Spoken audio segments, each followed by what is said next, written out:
يا استاذ بقول لك ايه، شوف لي حل. ايه يا ابني في ايه؟ دلوقتي الراجل كان مأجر مني الشقه والراجل مش موجود، ابنه موجود وقاعد في الشقه مش عايز يمشي. اقول له يا ابني امشي، ده العقد قديم قوي. يقول لي ما اعرفش. خلاص سهله، نطرده بره الشقه. لا يا استاذ انا مش عايز مشاكل، الموضوع مش مستاهل يعني. يا عم مش هنطرده بالمفهوم اللي في دماغك ده، احنا مش بلطجيه، هنطرده طرد قانوني. ما احنا هنطرده ازاي والشقه اساسا متأجره باسم والده؟ طيب ممكن تقول لي العقد ده سنه كام؟ 1980. حلو خالص، استنى نشوف العقد وشويه تفاصيل كده وان شاء الله هنعرف نطرده طرد قانوني. موكل العزيز، اهلا وسهلا بيك في حلقه جديده من برنامج صاحب قضيه. معاك جرجس عادل المحامي، وصاحب القضيه النهارده هو عقد الايجار القديم.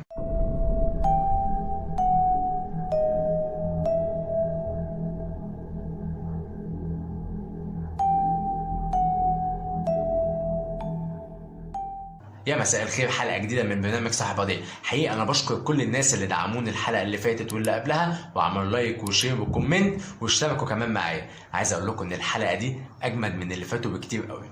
الحلقه دي هنتكلم على قانون الايجار القديم زي ما شفنا صاحبنا. في البدايه لازم المحامي يعرف كل التفاصيل اللي ليها علاقه بالشقه. موكل العزيز، انا مالي بجيرانك بيطبخوا ايه؟ انا بتكلم في حاجه قانونيه دلوقتي. المهم لازم نعرف طبعا علاقتك بجيرانك عاملين ايه، مين اللي هيشهد معاك ومين هيقول لك يا رب نمشيه. وتاني حاجه نشوف العقد، والعقد بقى ده هو المهم، وتاريخ العقد طبعا، لان تاريخ العقد هو الفيصل هنا. هل الناس دي هتفضل في الشقه ولا مش هتفضل في الشقه؟ المستاجر مين اللي عايش من ولاده؟ هل مراته عايشه؟ الكلام ده كله مهم جدا ان المحامي يعرفه. لو المستاجر النهارده مش موجود، يا ترى تاريخ الوفاه بتاعه كان امتى؟ وتاريخ الوفاه يفرق؟ يفرق.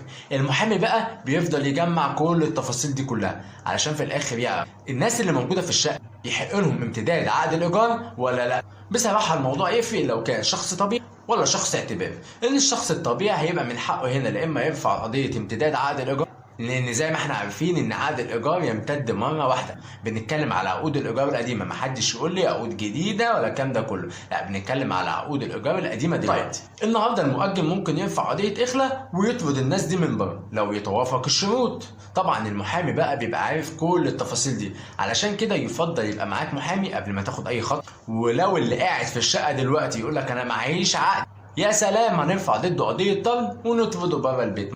ما هو معهوش سند يقعد بيه في الشقه، يبقى يقعد ليه؟ نرفع عليه قضيه ونطرد. اما بقى لو كان الشخص ده شخص اعتباري، هنا بقى الدنيا هتختلف.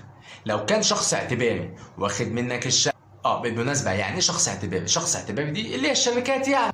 لو كان اي شركه واخده منك الشقه ايجار قديم، هنا بقى الدنيا مختلفه. اول حاجه مبدئيا كده العقد بتاعه هينتهي بعد 5 سنين. تاني حاجه القيمة اللي بيدفعها حاليا اللي هو الإيجار يعني هتضربه في 5. يعني هو لو بيدفع في الشهر 10 جنيه هتضربها في 5، هيدفع 50 جنيه. وكل سنة في خلال ال5 سنين اللي احنا قلنا عليهم من شوية القيمة الإيجارية هتزيد 15%.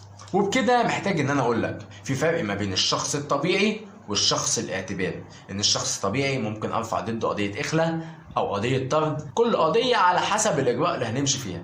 علشان كده من فضلك استشير محامي واعرف هل فعلا تتوافق الشروط ولا لا. كان معاكم جرجس عادل المحامي وحلقة جديدة من برنامج صاحب قضية. شكرا لمتابعتكم.